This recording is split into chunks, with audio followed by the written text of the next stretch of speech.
महसूल मंत्री राधाकृष्ण विखे पाटील यांनी शिंदे गटाच्या उमेदवाराला चांगलंच सुनावलेलं आहे।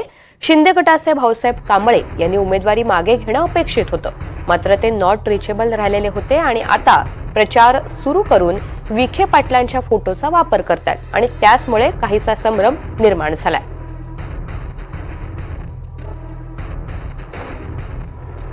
तर मी भाऊसाहेब कांबळेंना माझ्या निमित्तानं विनंती आहे, त्यांना सांगतो मी, भाऊसाहेब आता झालं पुष्कळ झालं, तुम्ही आता विड्रॉच्या दिवशी नॉट रिचेबल होता,